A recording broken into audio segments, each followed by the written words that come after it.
Shalom, everybody. Welcome back to the Baal Shalom's Matan Torah with commentary by Rabbi Abraham Mordechai Gottlieb. We are in the essay, Revealing Handbreadth and Concealing Two. We're on page 43. We'll jump in to the section called Permission from Heaven. Permission from Heaven is the notion that the greatest of the generations, being Rabbi Shimon Bar Yochai, the Arizal, the Baal Sulam, received permission from heaven to receive and to give over the great wisdom. Let's figure out what it means. This matter is explained in the book Gateway to the Sayings of Rashbi, authored by the Ari, discussing volume 4, page 100 of the Zohar and the Torah portion Mishpatim,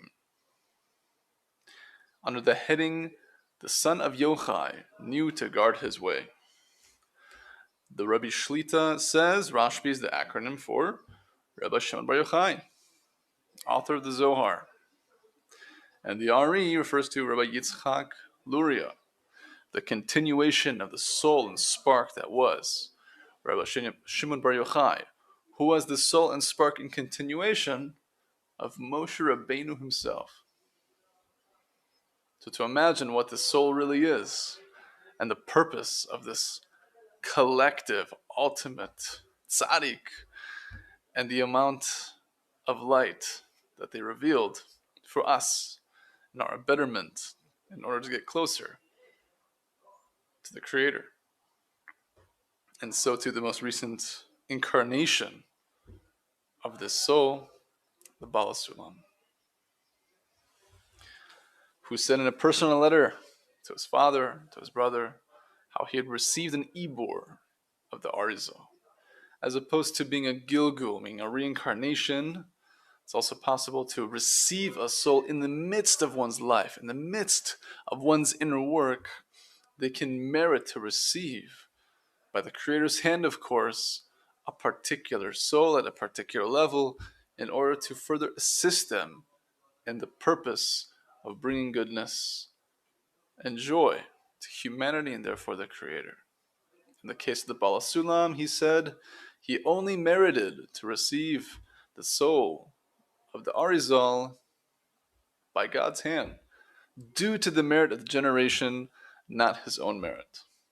Because certain tzaddikim, certain righteous people, and their light, but through the means of their books, are revealed in accordance to the needs of the generation, as we'll continue to learn. The Baal Sulam continues, these are the words of the Ari there. Know that some souls of the righteous have the quality of surrounding light, in Hebrew or makif, and some have the quality of inner light, or pnimi, whose explanation can be found in the book Glowing Countenances, Panim Merot, in the chapter Those That Surround, section 48. All those who come from the aspect of surrounding light, or makif, have the capacity to speak of concealed matters and secrets of the Torah by means of masking and great hiding, so that only those who are fitting to understand them will comprehend.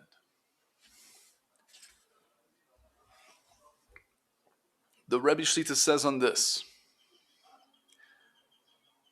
divine light can be so pleasing that it will be tempting to receive it in order to get the pleasure, instead of receiving it with the pure intention of fulfilling God's purpose for creation.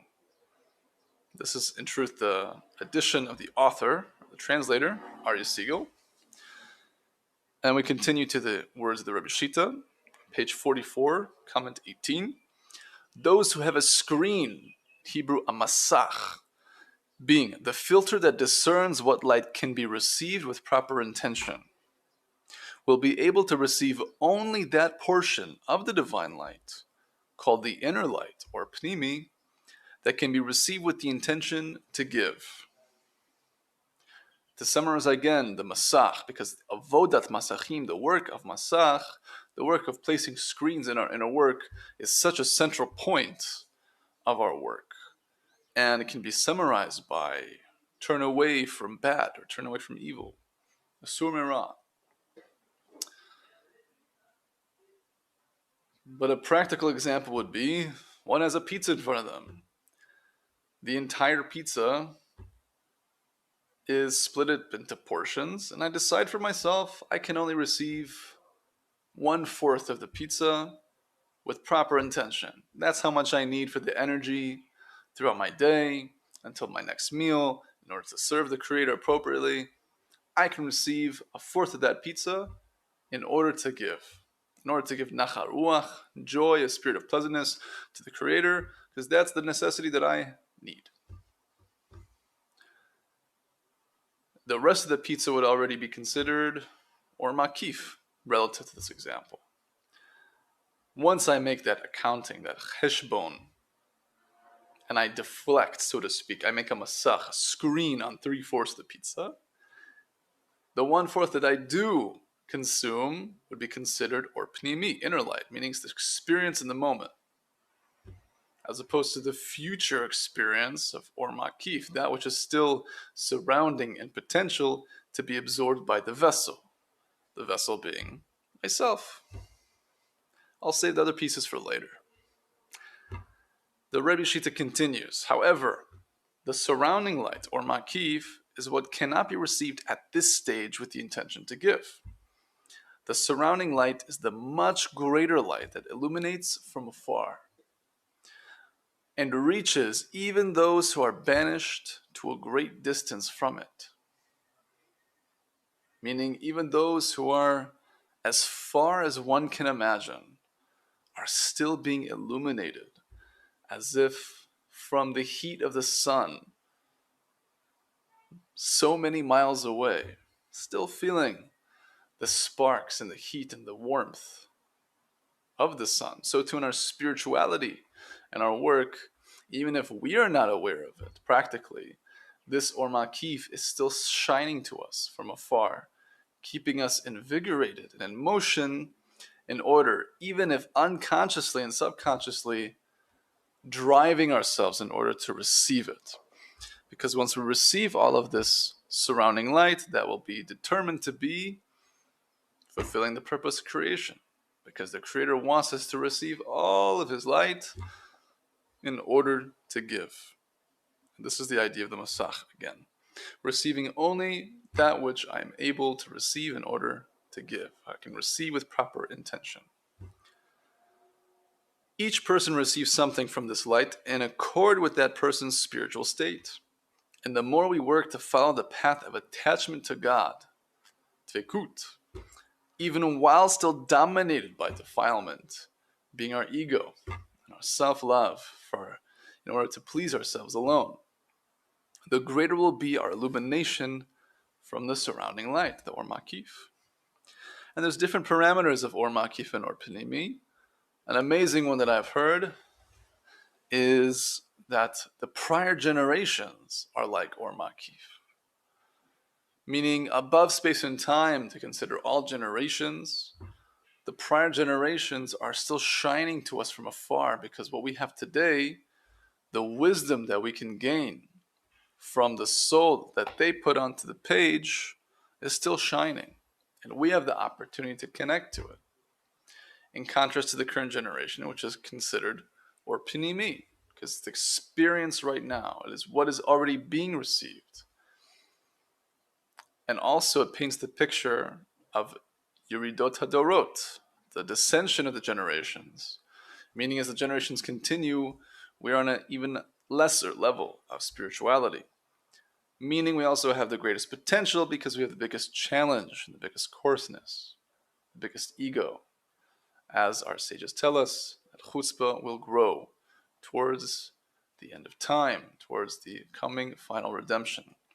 And we see so clearly today. Even practically, in secular society, we see this dynamic manifest more so than any other generation, clearly. How so? Technology we see by the dynamic of technology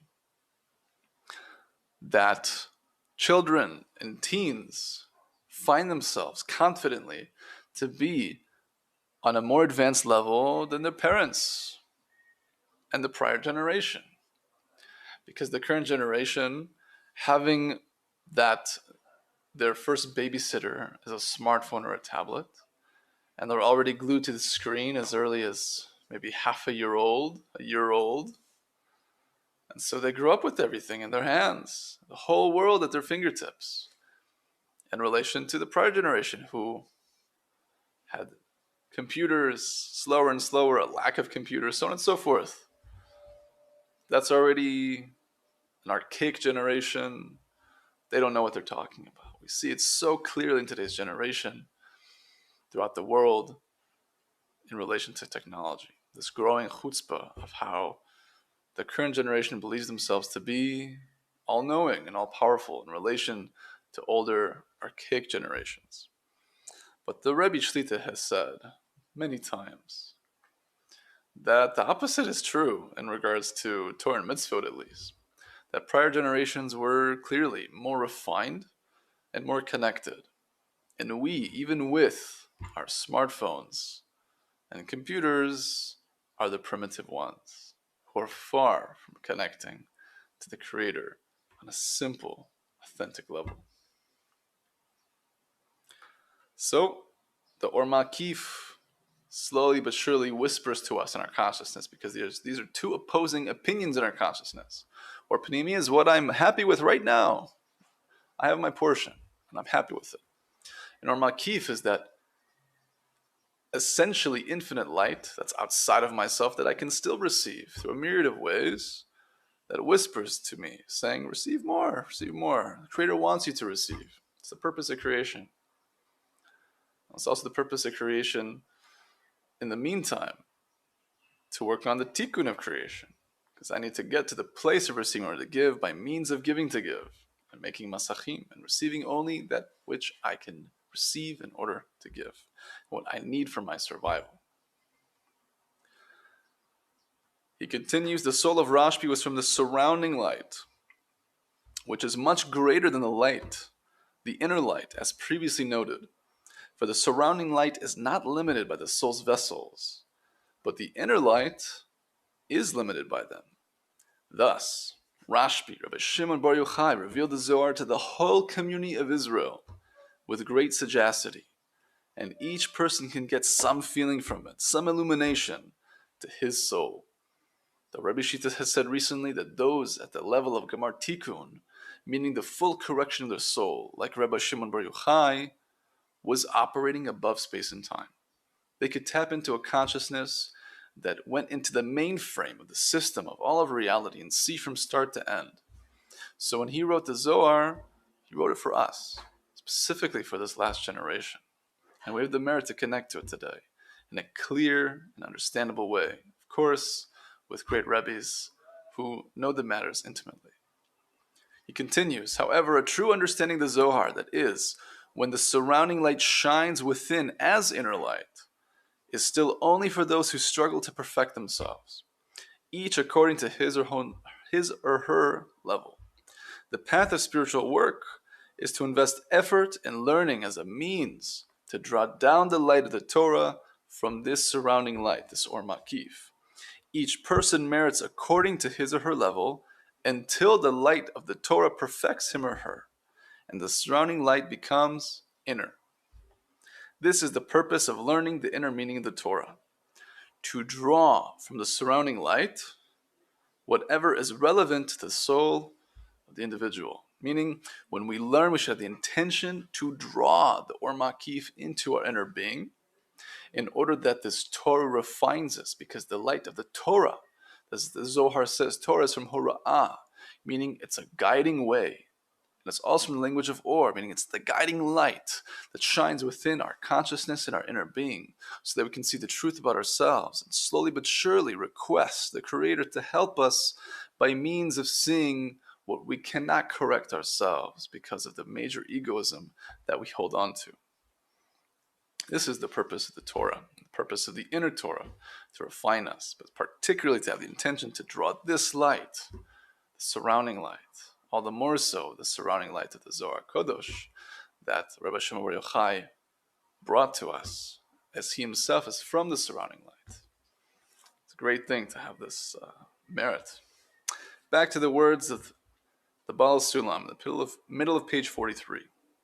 Now the soul of Rabbi Shimon Bar Yochai was from the aspect of surrounding light, and so he had the capacity to enclose matters and expound them in such a way that even though he expresses them publicly, only those who were fitting to understand his words would comprehend them. He was therefore given permission to author the Zohar, and permission to write a book on this wisdom was not granted to his teachers and predecessors, even though they were certainly more familiar with this wisdom than he was. The reason for this was that they did not have the capacity to enclose matters as he could, and therefore it is stated, the son of Yochai knew to guard his way, as said in Zohar Mishpatim 100b. From this you can appreciate the great degree of concealment in the Zohar that Rashbi wrote. For not just any mind can grasp his words. And here ends the quote of the Ari and ends the lesson for today.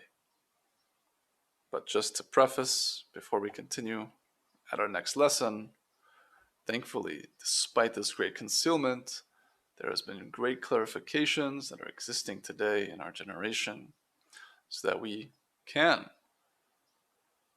absorb this great surrounding light and make it inner to slowly but surely refine us. All the best.